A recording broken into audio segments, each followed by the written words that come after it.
إلى حضرة نبينا مصطفى محمد صلى الله عليه وسلم الفاتحة.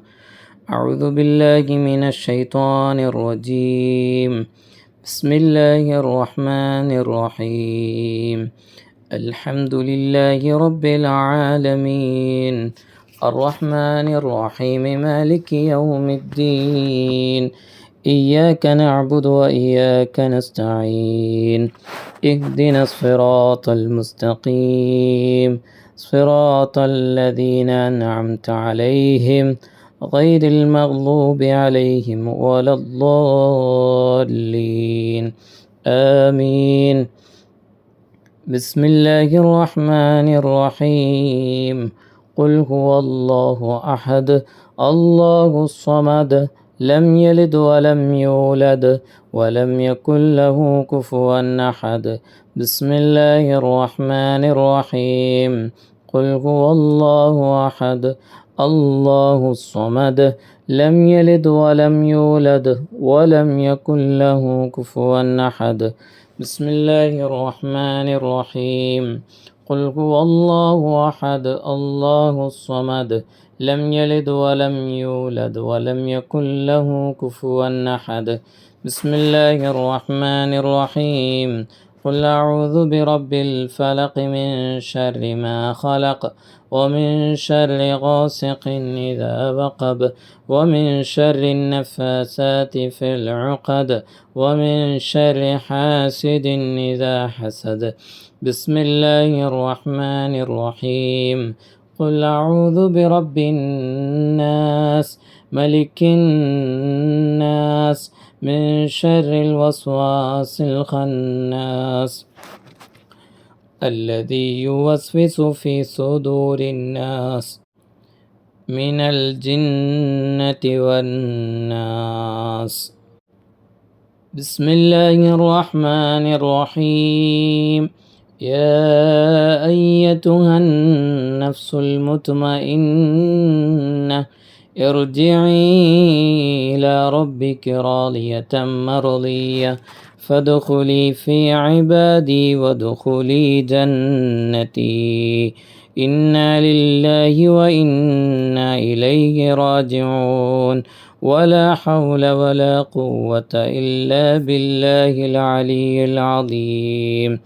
اللهم اغفر له وارحمه مرحوم عبد الرحمن نور الله مرقده واعف عنه وعافيه وأكرم نزله ووسع مدخله واعثره بالماء والثلج والبرد ونقه من خطايا كما نقيت الثوب الأبيض من الدنس وأبدله دارا خيرا من داره وأهلا خيرا من أهله وزوجا خيرا من زوجه وادخله الجنة واعذه من عذاب القبر أو من عذاب النار. اللهم اغفر للمؤمنين والمؤمنات والمسلمين والمسلمات الأحياء منهم والأموات إنك مجيب الدعوات يا قاضي الحاجات. حيينا ربنا بالسلام وأدخلنا دار السلام. اللهم اهدنا الصراط المستقيم صراط الذين أنعمت عليهم من النبيين والصديقين والشهداء والصالحين وحسن أولئك رفيقا. جددوا إيمانكم ونوروا قلوبكم وزينوا ألسنتكم بقوله لا إله إلا الله لا إله إلا الله لا إله إلا الله لا إله إلا الله لا إله إلا الله لا إله إلا الله لا إله إلا الله لا إله إلا الله لا إله إلا الله لا إله إلا الله.